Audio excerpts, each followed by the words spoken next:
نستعينه ونستغفره ونعوذ بالله من شرور أنفسنا ومن سيئات أعمالنا من يهد الله فلا مضل له ومن يضلل فلا هادي له أشهد أن لا إله إلا الله وأشهد أن محمدا عبده ورسوله أما بعد கண்ணியத்துக்குரிய இல்லாமல்ல அல்லாஹுவின் நல்லடியார்களே, அல்லாஹும் அல்லாஹுடைய தூதன் நபிகள் நாயகம் ஸல்லல்லாஹு அலைஹி வஸல்லம் அவர்கள் காட்டி தந்த அடிப்படையில் ஜும்மாவினை நிறைவேற்ற வேண்டும் என்ற உயரிய நோக்கத்தோடு நாம் எல்லாம் இங்கு அமர்ந்திருக்கின்றோம்.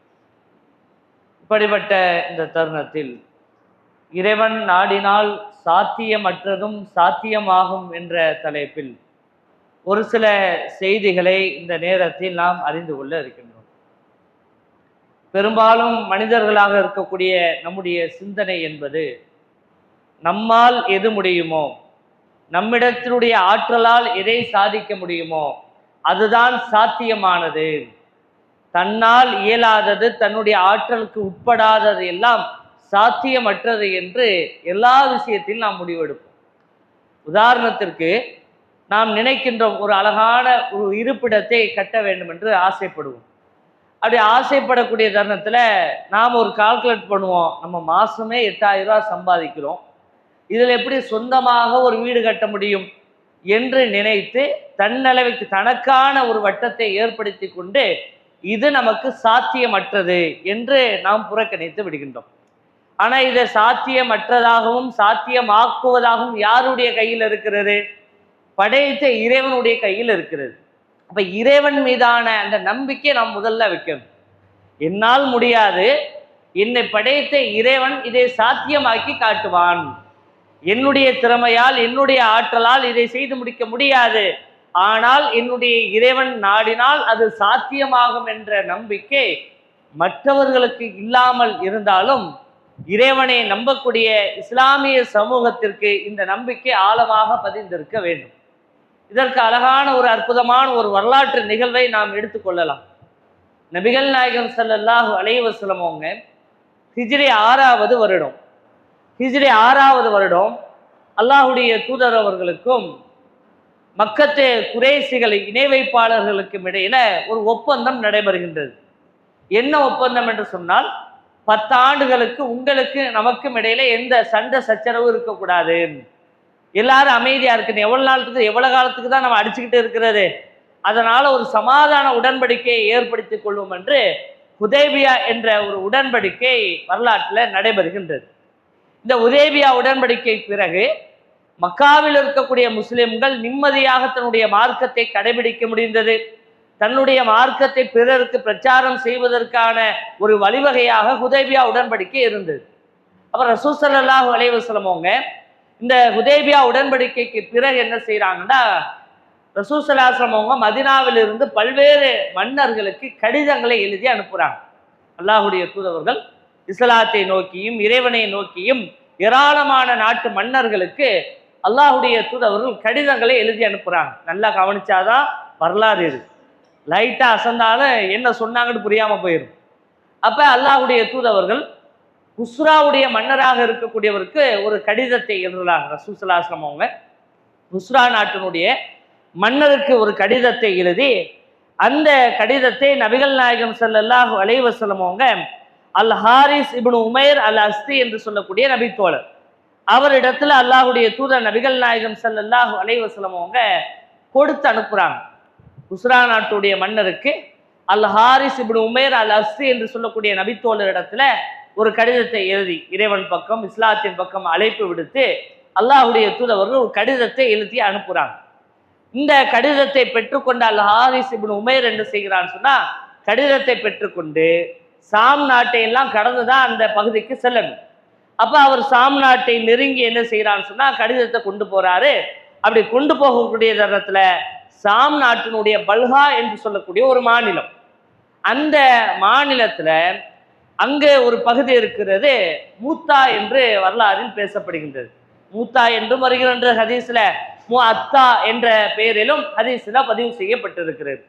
இந்த பகுதியை அந்த அல் ஹாரிஸ் இப்னு உமைர் சென்று அடைந்த உடனே அந்த பல்கா மாநிலத்துடைய கவர்னராக இருக்கக்கூடிய சுரஹ்பில் என்று சொல்லக்கூடியவன் என்ன செய்கிறான்னு சொன்னா, இந்த அல் ஹாரிஸ் இப்னு உமையரை ரசூலா தூதராக அனுப்புறாங்க. அவரை கைது பண்ணிடுறார், பிடிச்சு வச்சுக்கிறார்.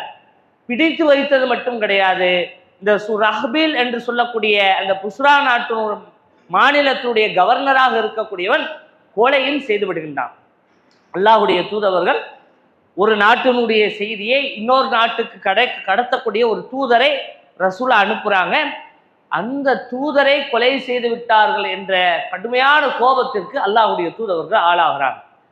ஏன்னா இன்னைக்கு நம்ம நாட்டில் பல பிரச்சனைகளை சந்திப்போம்.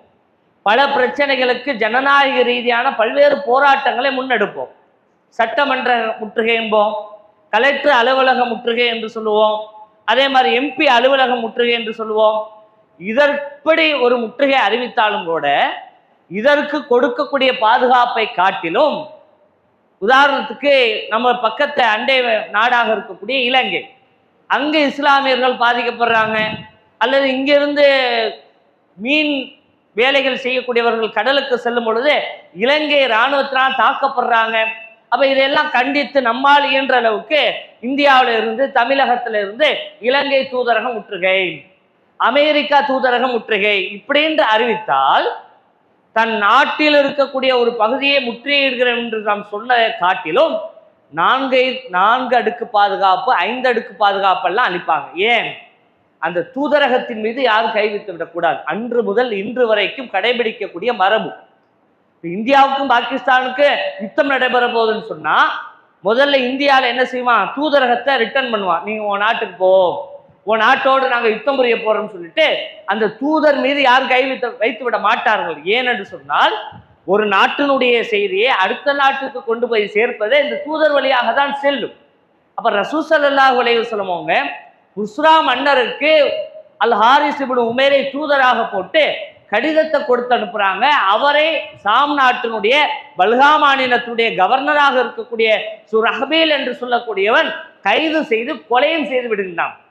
கடுமையான கோபத்திற்கு அல்லாஹ்வுடைய தூதவர்கள், தூதர் மேல கை வச்சுட்டானே, தூதர் மீது கை வைப்பார்கள் சொன்னால் ஒரு நாட்டினுடைய செய்தி மற்ற நாடுகளுக்கு எப்படி கொண்டு போய் சேர்க்க முடியும் என்று அல்லாஹ்வுடைய தூதர் நபிகள் நாயகம் ஸல்லல்லாஹு அலைஹி வஸல்லம் அவங்க அந்த பகுதியில் யுத்தம் புரிவதற்காக, அந்த பல்கா மாநிலத்துடைய எந்த பகுதியில் கைது செய்து கொலை செய்தார்களோ அத்தா என்று சொல்லக்கூடிய அந்த பகுதியில் அல்லாஹ்வுடைய தூதவர்கள் 3000 சஹாபாக்களை படையை திரட்டுறாங்க.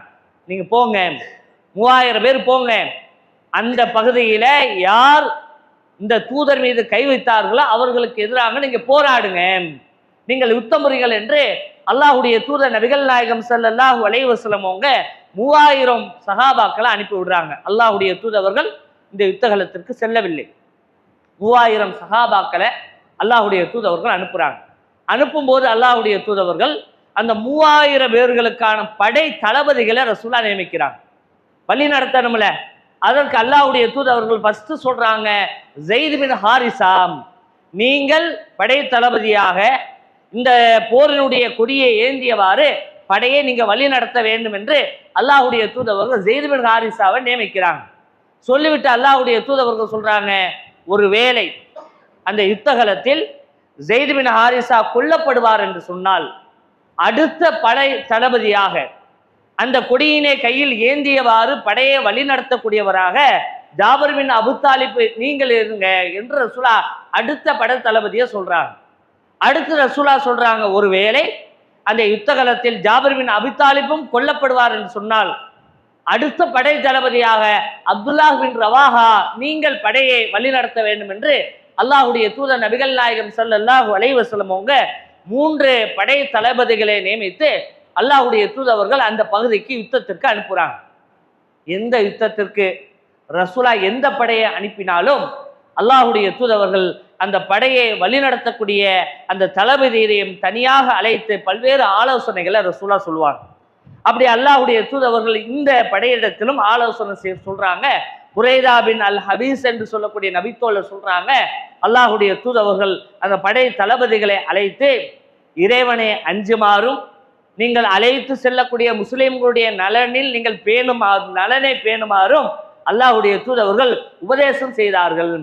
இறைவனுடைய பெயரால் புறப்படுங்கள், இறைவனுடைய பாதையில் நீங்கள் போரிடுங்கள், உண்மைக்கு எதிராக, சத்தியத்திற்கு எதிராக யாரெல்லாம் உங்களுக்கு எதிராக நிற்கிறார்களோ அவர்களோடு நீங்கள் போராடுங்கள். யுத்தகலத்தில் கிடைக்கக்கூடிய கனிமத்து பொருட்களில் கையாடல் செய்து விடாதீர்கள். இதற்கு முன்பாக ஏதேனும் ஒப்பந்தங்கள் அவர்களுக்கு நமக்கும் இடையில இருக்கும் என்று சொன்னால் அந்த ஒப்பந்தத்தை முறைத்து விடாதீர்கள். அநியாயம் செய்து விடாதீர்கள். குழந்தைகளை கொல்லாதீர்கள், பெண்களை கொல்லாதீர்கள். உங்களை யார் எதிர்த்து வருகின்றாரோ ஆயுதங்களோடு வரக்கூடிய எதிரிகளை நீங்கள் எதிர்கொள்ளுங்கள் என்று அல்லாஹுடைய தூதவர்கள் அந்த படை தளபதிகளுக்கான உபதேசத்தை சொல்லி அல்லாஹுடைய தூதவர்கள் அனுப்பி விடுறாங்க. 3000 பேர் கொண்ட இஸ்லாமிய படை அந்த சாம் தேசத்தை கடக்கிறாங்க. அதுல ஜாசின் என்று சொல்லக்கூடிய வடப்புறமாக சாம் தேசத்துடைய மாஆன் என்று சொல்லக்கூடிய பகுதியை சஹாபாக்கள் அடைஞ்சிட்டாங்க. சாம் தேசத்துடைய மாஆன் என்று சொல்லக்கூடிய ஒரு பகுதி, அந்த பகுதியில இந்த 3000 படை வீரர்களும் அடைந்து விட்டார்கள். 3000 பேர் அந்த பகுதியை அடைந்த உடனே இதற்கு முன்பாகவே உளவு பார்ப்பதற்காக இஸ்லாமிய படையிலிருந்து உளவு பார்க்கறதுக்கு ஒரு டீம் அனுப்புவாங்க. நீங்க போங்க, போற வழி எப்படி இருக்குது, எதிரிகள் என்னென்ன திட்டமிட்டு இருக்கிறாங்க என்று உளவு பார்ப்பதற்காக ஒற்றரை அல்லாஹ்வுடைய அந்த படை தளபதிகள் அனுப்பி விடுறாங்க. அவர்கள் உளவு பார்த்து விட்டு முன்கூட்டியே போய் தகவலை அறிந்து கொண்டு இந்த 3000 படை வீரர்கள்ட்ட வந்து சொல்றாங்க, சாம் தேசத்துடைய பல்கா மாநிலத்துல மாப் என்று சொல்லக்கூடிய ஒரு பகுதியில ஹெர்கல் 1,00,000 படை வீரர்களோடு உங்களை எதிர்கொள்வதற்காக காத்து கொண்டிருக்கிறார். சஹாபாக்களுடைய படை வெறும் 3000. ஒற்றர் என்ன சொல்றாரு, உளவு பார்த்துட்டு வந்தவர், ஹெர்கல் அவருடைய படை 1,00,000 படை வீரர்களோடு, இராணுவ வீரரோடு உங்களை எதிர்கொள்வதற்காக காத்து கொண்டிருக்கிறார். இஸ்லாமிய வரலாற்றிலேயே மிக பயங்கரமான ஒரு யுத்தம் என்று பேசப்படக்கூடிய யுத்தம் என்று சொன்னால் மூத்தா போர்க்களம் தான். பத்ரு போரை பத்தி நம்ம பேசுவோம். 300 சொச்ச சகாபாக்கள் 1000 பேரை எதிர்கொண்டார்கள் என்று. மூத்தா போர்க்களத்துல 3000 பேர் செல்றாங்க. 1,00,000 ஹெர்கல் இராணுவ படையோடு காத்து கொண்டிருக்கிறார். அடுத்து ஒரு அதிர்ச்சி அளிக்கக்கூடிய ஒரு தகவலை சொல்றாரு.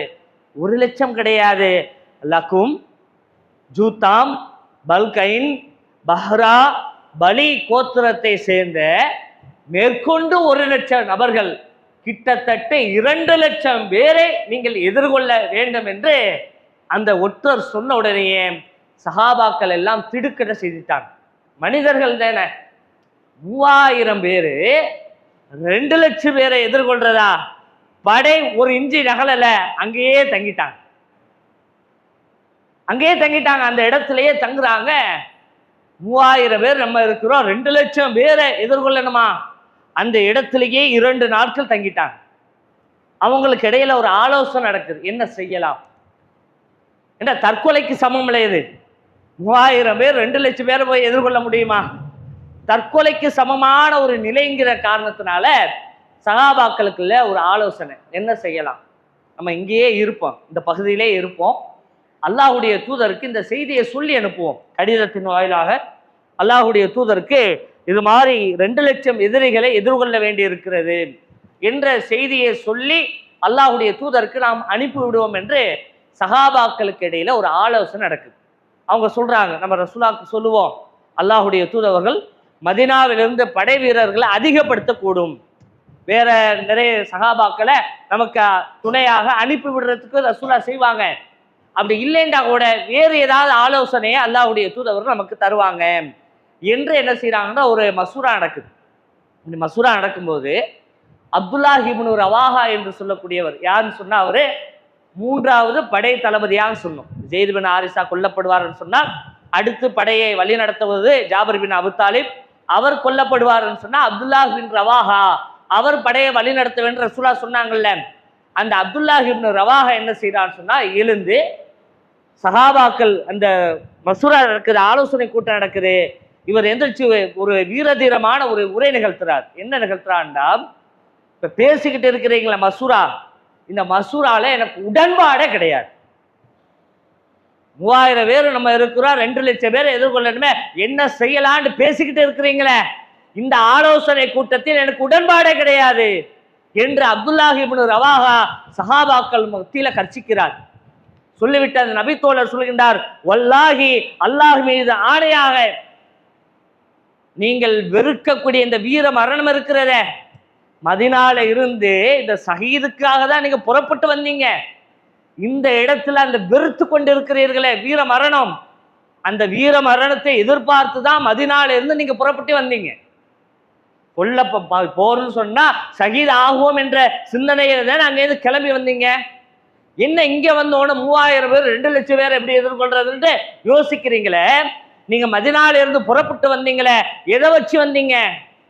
உங்களிடத்தில் இருக்கக்கூடிய ஆயுதத்தை வைத்து வந்தீர்களா, அல்லது உங்களிடத்தில் இருக்கக்கூடிய ஆற்றலை வைத்து நீங்கள் வந்தீர்களா, அல்லது உங்களிடத்தில் இருக்கக்கூடிய எண்ணிக்கையை வைத்து நீங்கள் வந்தீர்களா?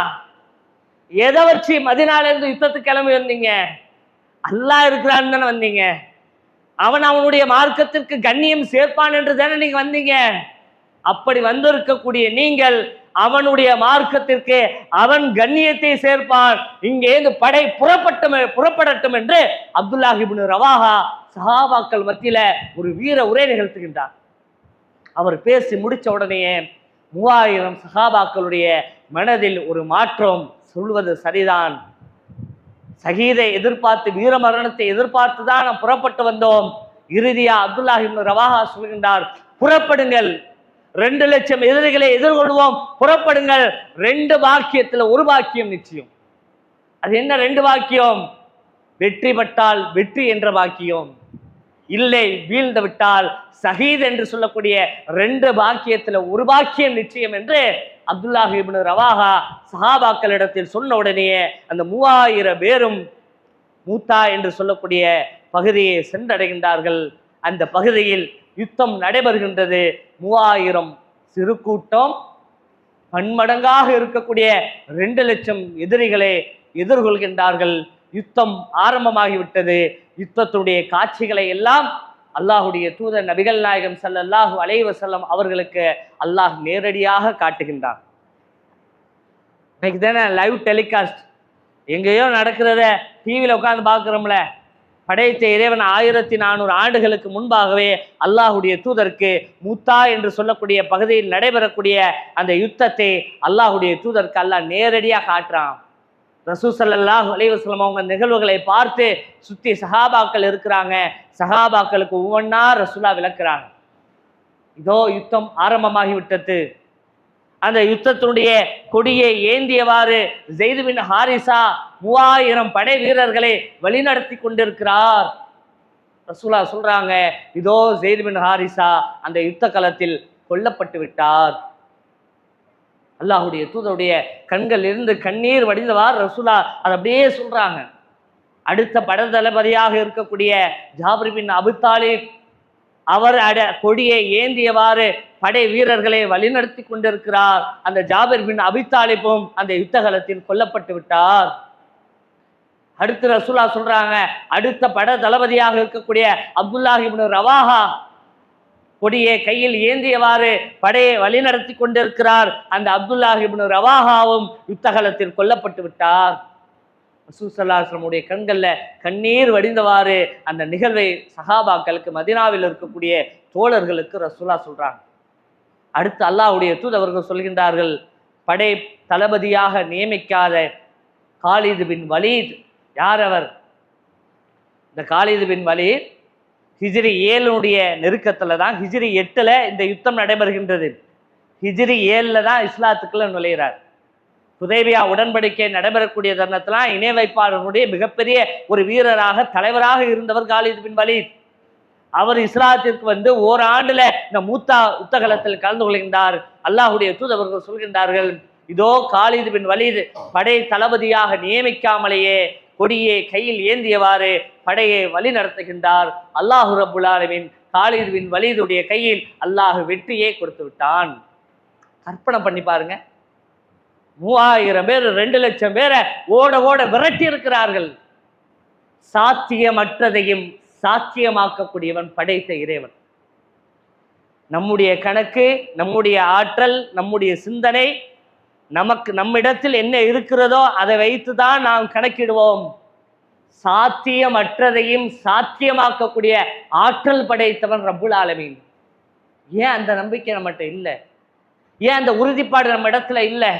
என்னுடைய இறைவன் நினைத்தால், என் இறைவன் நாடிவிட்டால் சாத்தியமற்றதை சாத்தியமாக்கி காட்டுவான் என்ற அந்த உறுதியான இறை நம்பிக்கை நம்ம இடத்துல இல்லையே.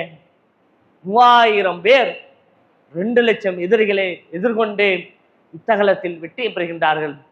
அல்லாஹுடைய தூதர்கள் சஹாபாக்கள்கிட்ட சொல்றாங்க, அந்த மூத்தா போர்க்களத்தில் கொல்லப்பட்ட சஹாபாக்கள், ஷஹீதானவர்கள், அவர்களை பற்றி ரசூலா சொல்றாங்க, அவர்கள் என்னிடத்தில் இல்லாதது கவலைதான், துக்கம்தான், துயரம்தான்.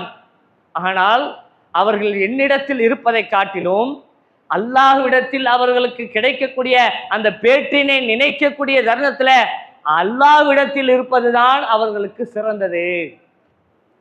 ஷஹீதுகளுக்கு அல்லாஹ் கொடுக்கக்கூடிய அந்தஸ்தை பற்றி ரசூலா சொல்றாங்க. அந்த யுத்தகலத்தில் கொல்லப்பட்டாங்க, அல்லாஹ்விடத்தில் சிறந்ததை பெற்றுக்கொண்டாங்க. என்னிடத்தில் இல்லாதது கவலைதான், ஆனாலும் அல்லாஹ்விடத்தில் இருப்பதுதான் சிறந்தது என்று அல்லாஹுடைய தூதர்கள் சொல்கின்றார்கள். ஜாபிர் பின் அபி தாலிப் யுத்தகலத்தில் படையை வழி நடத்துறாரு. அவருடைய 2 கைகளையும் எதிரிகள் துண்டித்து விட்டார்கள். 2 கையுமே வெட்டிட்டாங்க. அல்லாஹுடைய தூதர்கள் சொல்கின்றார்கள், இதோ மூத்தா போர்க்களத்தில் வீழ்த்தப்பட்ட ஜாபிர் பின் அபி தாலிப், எதிரிகள் 2 கைகளையும் வெட்டி விட்டார்கள்.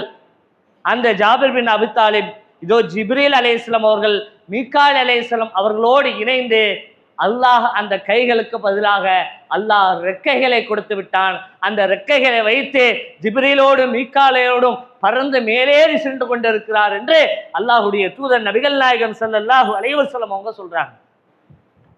ஜாபிர் பின் அபி தாலிபை பற்றி வரக்கூடிய செய்திகளை பார்த்தோம் என்று சொன்னால், 2 கைகள் உடைய அந்த ஜாபிர் என்று அழைப்பார்கள் சஹாபாக்கள்.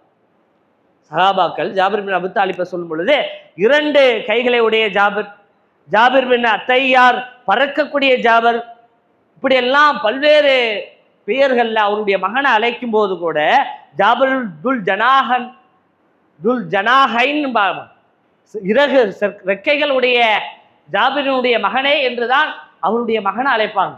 இப்படிப்பட்ட ஒரு சிறப்பை அந்த சஹாபாக்கள் அடைந்தார்கள். காலித் பின் வலீத் சொல்றாங்க, அந்த யுத்தகலத்துல மூத்தா போர்க்களத்துல என்னிடத்தில் இருந்த 9 வாள்களும் நொறுங்கிவிட்டது. எவ்வளவு வீரதீரமான யுத்தம் பாருங்க. என்கிட்ட இருந்த 9 வாளும் நொறுங்கிவிட்டது. யமன் நாட்டை சேர்ந்த ஒரு அகலமான ஒரு வாள் இருந்துச்சு, அது மட்டும்தான் நொறுங்காம என்னிடத்தில் இருந்தது என்று காலித் பின் வலீத் என்று சொல்லக்கூடிய நபித்தோழர் சொல்லக்கூடிய செய்தியை பார்க்கின்றோம். அல்லாஹு ரப்புல் ஆலமீன் அல்லாஹ் நாடி விட்டால் சாத்தியமற்றதை அல்லாஹ் சாத்தியமாக்கி காட்டுவான். 3000 பேர் 2 லட்சம் பேரை வீழ்த்திய வரலாறு இருக்கிறது என்று சொன்னால், இன்றைக்கு இந்தியாவில் இஸ்லாமியர்கள் நசுக்கப்படுகிறார்கள், ஒடுக்கப்படுகின்றார்கள், ஏராளமான சூழ்ச்சிகளுக்கு ஆள்படுத்தப்படுகின்றார்கள், கொலை செய்யப்படுகின்றார்கள். அடே, படைத்த ரப்புல் ஆலமீன் நினைத்தால் உன்னுடைய ஆட்சியை கவிழ்த்து விடுவான் என்ற நம்பிக்கை நம்ம இடத்துல இல்லையே. உறுதியான நம்பிக்கை நம்ம இடத்தில் இல்லாம அதை பார்த்து பயப்படக்கூடியது, கண்ணீர் வடிக்கிறது. இஸ்லாமிய நாடுகளை தாக்குறான், இஸ்லாமியர்களுக்கு எதிராக சூழ்ச்சிகள் செய்யறான். சூழ்ச்சினா எவ்வளவு நேரத்துக்கு? என் இறைவன், என் படைத்த ரப்புல் ஆலமீன் சூழ்ச்சி செய்து விட்டால் நீ சுக்குநூறாக போய்விடுவாய், காணாமல் போய்விடாய், ஒன்றுமில்லாமல் போய்விடாய் என்ற அந்த ஆழமான நம்பிக்கை இருக்க வேண்டும். அதே மாதிரி நம்முடைய வாழ்க்கையில இதெல்லாம் நமக்கு முடியுமா? இதெல்லாம் நமக்கு சாத்தியம் கிடையாது. நம்முடைய வருமானம் என்ன? நம்முடைய பொருளாதாரம் என்ன? இந்த பொருளாதாரத்தை வச்சு இதெல்லாம் சாதிக்க முடியுமா? என் இறைவன் நாடிவிட்டால் சாத்தியமற்றதும் சாத்தியமாகும் என்ற அந்த உறுதியான நம்பிக்கையோடு வாழ்ந்து மரணிக்கக்கூடிய பாக்கியத்தை அல்லாஹ் ரப்புல் ஆலமீன் அனைவருக்கும் தந்து அருள்புரிவான். துஆ செய்வானாக.